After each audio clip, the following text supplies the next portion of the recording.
The keynote is about engineering hope, but the true question, what is success and what is winning? Over the last decades, we've seen in sports and society a different perspective about winning. If you think of winning as far as the performance, there's an evolution. There is a transition from the perspective of the indigenous people where sports and games was about healing, it was about building communities, it was about problem solving and conflict resolutions, and the impact that colonization had. There's stories in Canada that I'm sure you all know about, and to this moment where everything was changed. So my thinking is, how can we reimagine winning is also about healing, is also about building community, is also meaningful, and at the same time using the tools of design thinking and the tools of social innovation to put the intention at the heart of it and the purpose that will help us design new society, new type of sports. In '96 was Kerri Strug. She was part of the gymnastics team of the US. At that time, they were very tight with the Russian team. The US were winning, but they needed to secure their win. She went on the first jump, and on that jump, she tear her Achilles. She was not supposed to go back, but the pressure of the situation and the coach forces her. When she did that, she was celebrated as a hero for her sacrifice. And the next thing that happened, if you look at it, she actually totally tear, and she was never able to compete again. This set an interesting conversation about what is performance and what are the limits of performance. A few years ago, when Simone Biles was going through issues of mental health, she was the first supporter of it. The reason you greet each other that way is to acknowledge your humanity. In a world that moves so fast, especially in Western cultures, we don't look at each other, we just move to our own speed, right? Being able to slow down, to acknowledge our humanity, is a step toward the connection, a step toward our human purpose. I talked early on about indigenous tradition, but in this tradition that you also find in Africa and in different parts of the world, the relationship to time is not linear, it's circular. Meaning that I am here, but I'm not just here myself. The past, the present, and the future are connected. I stand as Stephen, but I also stand as my ancestors. I also stand maybe as my children or my future children. So you never walk fully alone. In South Africa, you have problematic in companies that can be solved through this process, connecting the stories of the ancestors, the present, who I am, and the issue there. To succeed, we have to be in harmony. There's no winning if you lose. We both win. There's no me if there's no you. The conference is about Ubuntu. And who better to explain Ubuntu than Desmond Tutu? You cannot be human on your own. You are human through relationship. We are human only through relationship. We are made for this network of interdependence. So the completely self-sufficient person is subhuman. I need you for me to be me. I need you to be you to the fullest. We are made for complementarity. It says a person is a person through other persons. That is what our human experience teaches us. Ubuntu was a word you could find in many different African countries, but it originated in what is now Nigeria and Cameroon. And then the move of the Bantu people, it was disseminated throughout Africa. Ubuntu, it means humanity. It's a word that you actually find in many different languages. The word Bantu also means humanity. When someone was a person of integrity, when someone was a person of certain values and was behaving in a certain way in the society, they used to say, you are Ubuntu. It was just a word. Until, after the apartheid, Desmond Tutu, Nelson Mandela, they needed a solution of reconciliation in South Africa, right? The way they chose to move forward, to not go through war, to reconcile, to see the humanity in each other was Ubuntu. At that moment, you could say that Ubuntu really became a philosophy, because Ubuntu became something that was used to actually solve a problem. And that's when it became a philosophy. It became more than a word. There's a definition of Suleiman Bashir Diaye, the philosopher, who actually he goes further in terms of Ubuntu. Ubuntu is a mission for us to be human. Our responsibility, our mission, is making humanity together. Being human, you have a responsibility through relationship to create humanity with each other. So it's an action. Key principle about Ubuntu, interconnectedness. We exist through relationship. Without you, I don't exist. Many have opposed, I think, therefore I am.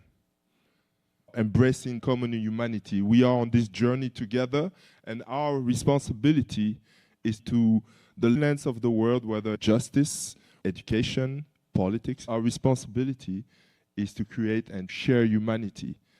There's reconciliation and forgiveness in South Africa, Rwanda, and Canada. Ubuntu is an invitation. It's not about tribalism, it's about us. No one is excluded, everyone is human. The way to solve something is through humanity and deep empathy. In South Africa, people who committed the crimes had to share the story in a truth and reconciliation process to the families of the victim. And they had the option to forgive them or not. Through storytelling and sharing of this story, the secret was not kept. Then the families could be healed, and also the victim could be healed. That's something that we forget. Whether it's colonization, slavery, the victims are also the perpetrators, right? Generational trauma goes both ways. They were able to reconcile. Even though there's still problems in terms of economic and wealth development in South Africa, there was no war after the coming to power of Nelson Mandela. The value of respect and dignity, compassion and empathy, the collective growth. Apply that framework to what would happen if you apply this principle to social enterprise, to politics.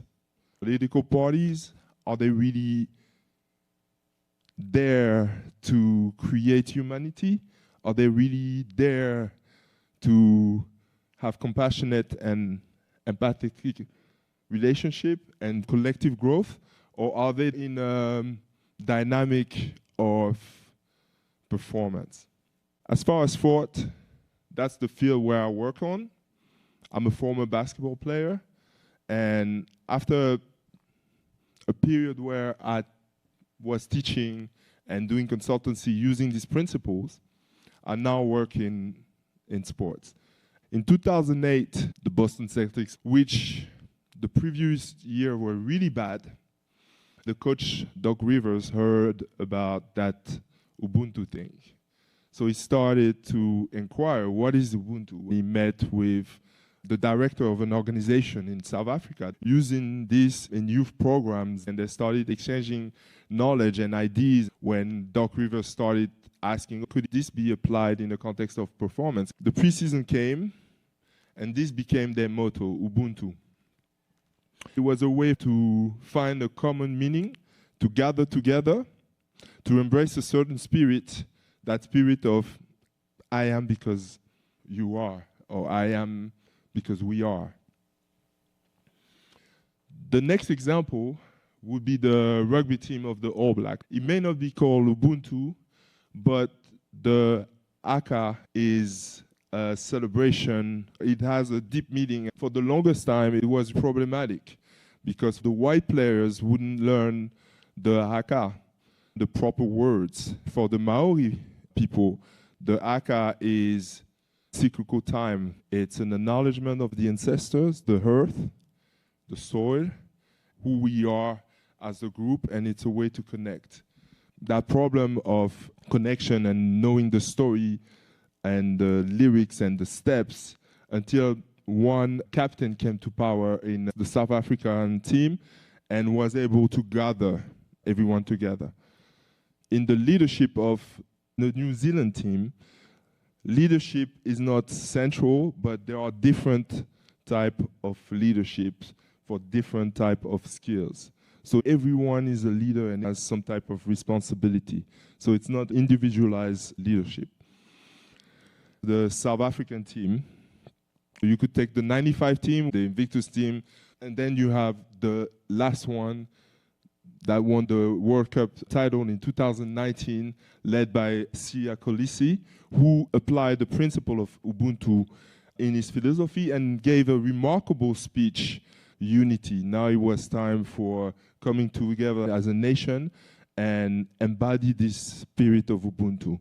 So these are just 3 examples of high performance, winning, applying principle of Ubuntu.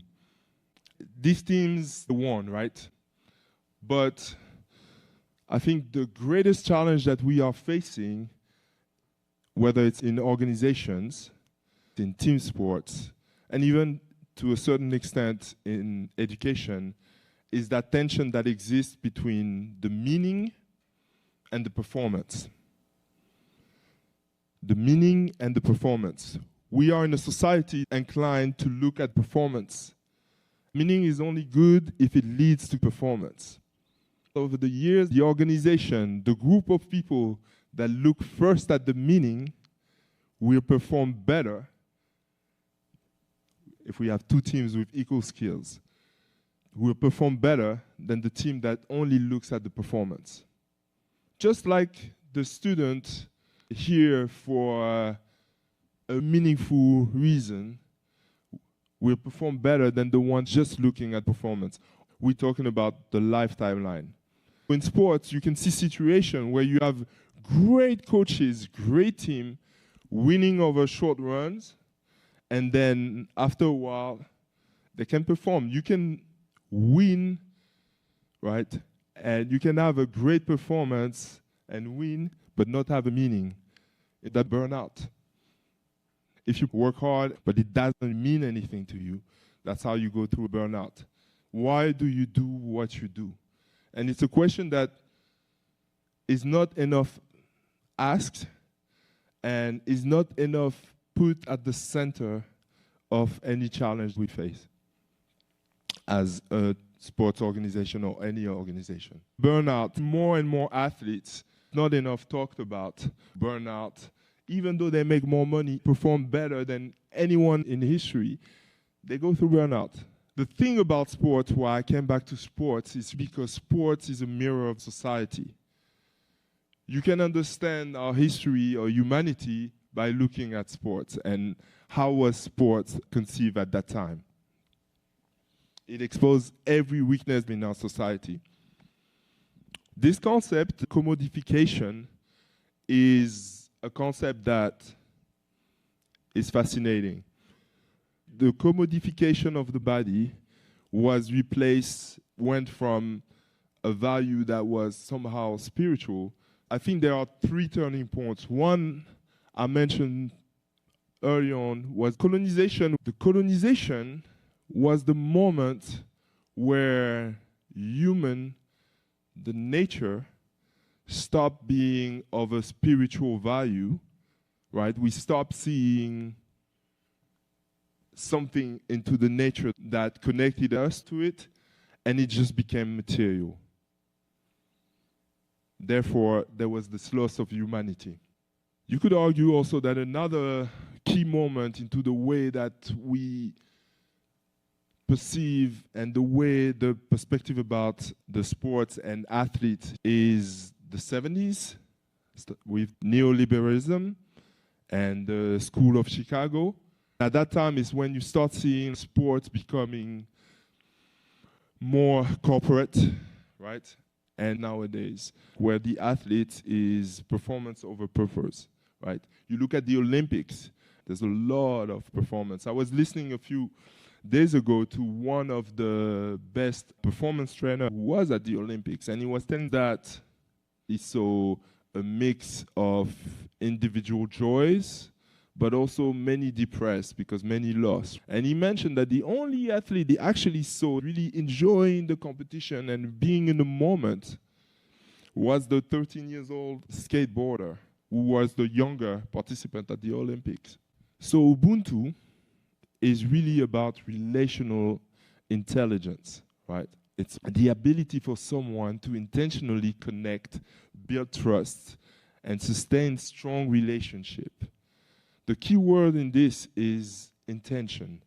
Someone has to be intentional about those relationships.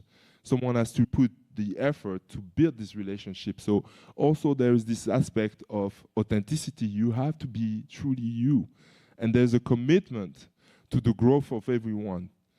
Contrary to emotional intelligence, where it's my ability to understand myself and understand my emotions and the understanding the emotions of someone else, I can do that, but I can treat you very badly while understanding this.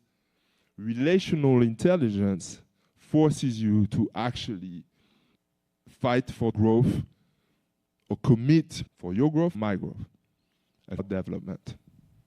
I would like to explore a key concept of community that I would like us to watch.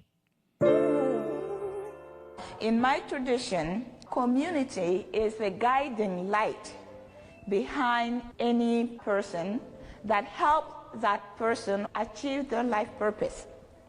Without a community, an individual is lost without a place to contribute. That creates the longing for the community. Who can see me? Who can accept me? Not tolerate me. Because you only tolerate when you don't know what else to do. And so community goes into the nitty-gritty of our human need. It is at the core of our human existence, because upon community comes relationships. Healthy relationships are at the heart of every human life. So the community is not just a group of people. It's an interrelated group that will live through healing, interconnection, common purpose to grow and make humanity together. When I work with a sports team, that's one of the first questions that I ask. The best way to connect to that is through stories. Most people look at team building in a way of specific activities. I look at it more from a perspective of the stories that we carry, the space that we create. The next concept is the concept of home. What we are yearning for is a place that will give us that home. The home we are really longing for is not outside somewhere. The home we are looking for is in the heart, in the soul of other people. How do you go home where you don't have a physical home? You go home to the heart of the people who hold you or who have always held a space for you. It doesn't matter whether you have well behaved, whether you are the craziest child they have ever seen, But as long as someone has a space in the heart for you, you will always go home. And so that's why in the Dagara tradition they say either we're all home or no one goes home.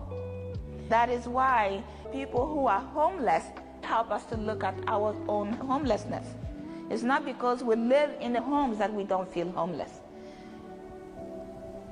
We still feel longing for someone to recognize who we are beyond the need for other people to make us what they want us to be so they can feel comfortable.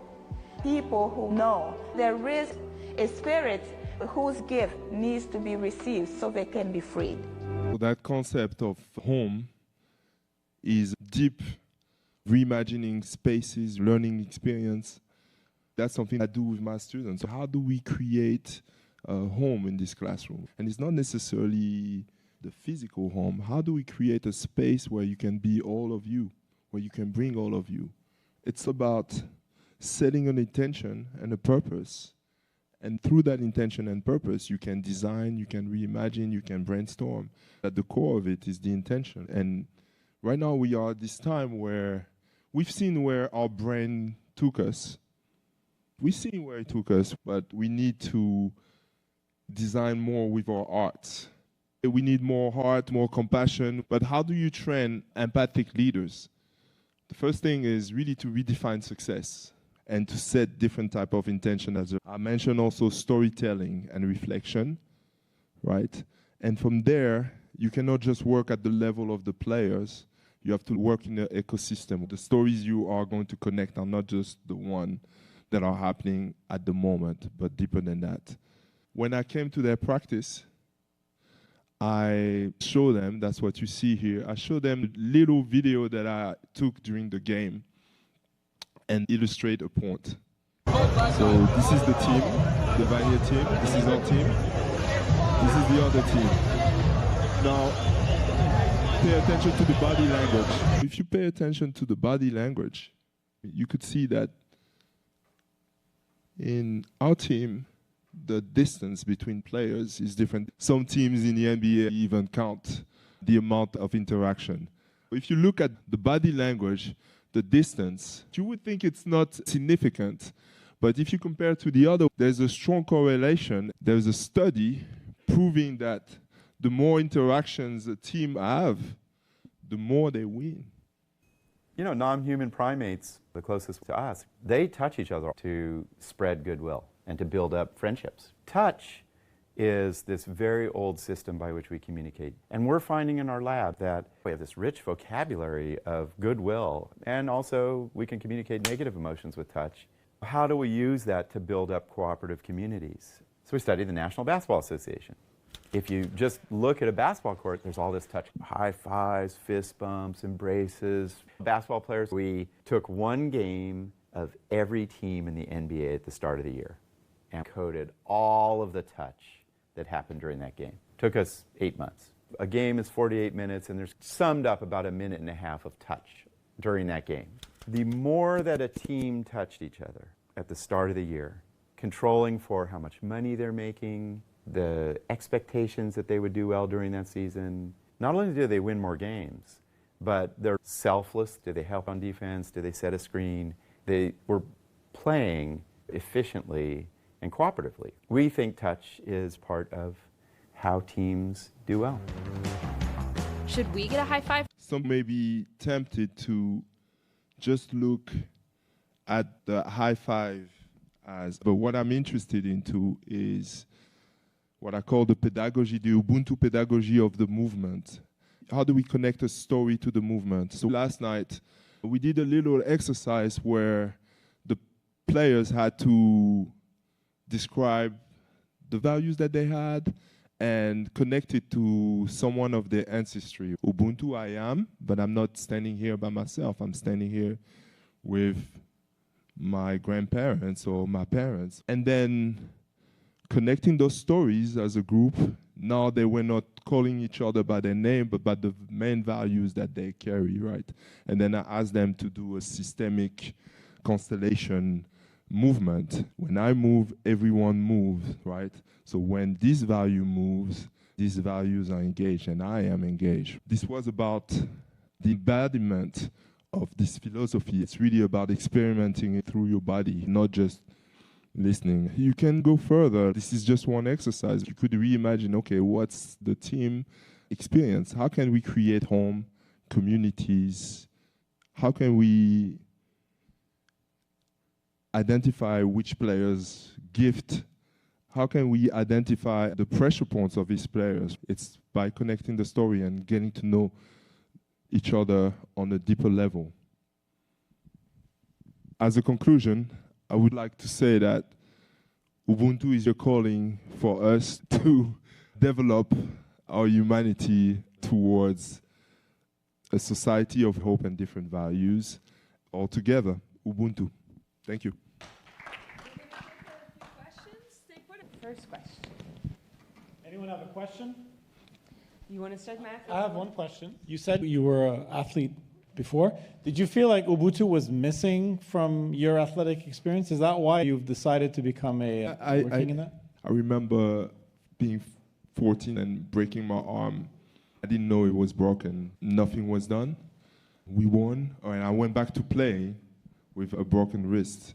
Sports is the only space where someone with one perspective and someone with the total opposite can still be fan of the same team or the same national country. You're the best metaphor of society. And if you are able to change things in sports, you are able to change them in society.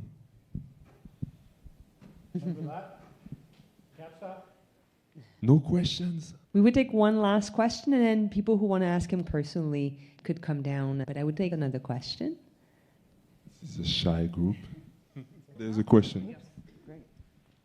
Do you feel that Ubuntu could positively impact other disciplines? We talked mostly about sports, but you were talking about how Ubuntu could be a good help in politics. I was hoping you could elaborate on what you think, how it would help. Specifically politics? Let's say the purpose, right? The intention you put into something.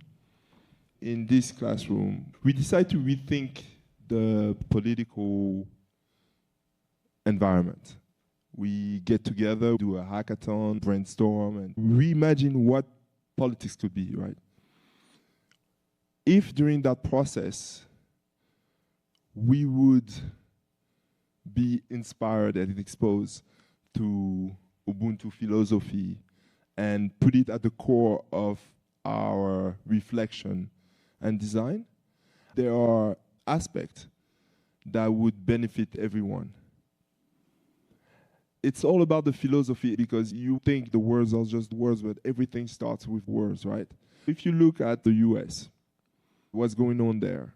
You look at Trump and some of the decisions are made. You could argue that the problems identified might be problems, but the lens with which it is looked at create a solution that are radical extremes, a racist hate. Look at the same problem through the lens of we are here to make humanity together. How can we look at this DEI, education? How can we look at economy? You have theories that kind of are Ubuntu. There is the John Nash equilibrium theory that says you have to find the right equilibrium point and there's a negotiation and balance, but maybe we're not looking at it with the right lens. Ubuntu is not the solution, but looking through the lens of humanity and thinking of a solution through that lens in architecture, whether it's in a classroom, how do we design a classroom or a school that make us be more human? I'm fascinated by these questions. Humans don't have limitation of our creativity.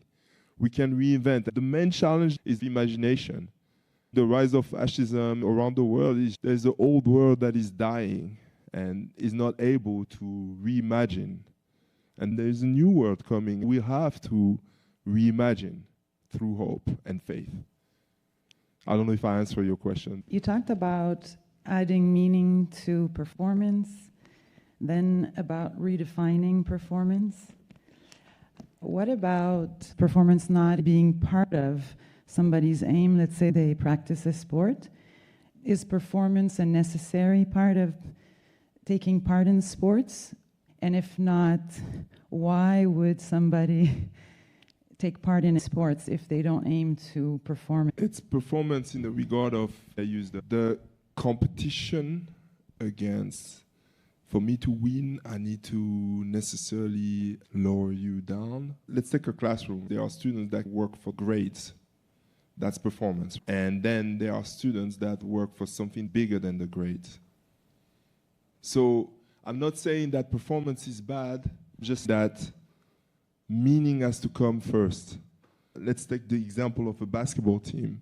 In the same organization, you have people competing for scholarships in universities. You have people that their family is pushing them. There are people that have to perform. A game like basketball, a philosophy like Ubuntu, for me to perform to the best of my ability, I need the other one to perform. So I can perform and we lose, or I can perform in the context of raising the bar for everyone, and then we win. But if you look at martial arts, even though now you got MMA, you have people competing, or the performance is against themselves. If you ask any great athlete, it's against yourself. And I think we went too much into a theory where I'm the best, I have the medals. Winning and losing is not as clear, because sometimes you win, but you lose. Sometimes you lose, but you truly win. So it's not as clear as, okay, I won, then I have the best performance. You may have the best performance, but what about holistic development? If you have a coach, great coach in psychological and physical abuse, I'm working on a case like that with a club in France. You can have great performance, but no meaning. But let's say the same coach put at the core of his philosophy the meaning, and we are here to grow as human beings, you will have great performance. And you will have the growth as human being. But if it's the opposite, you may not necessarily have the meaning. I don't know if that answers your question. But.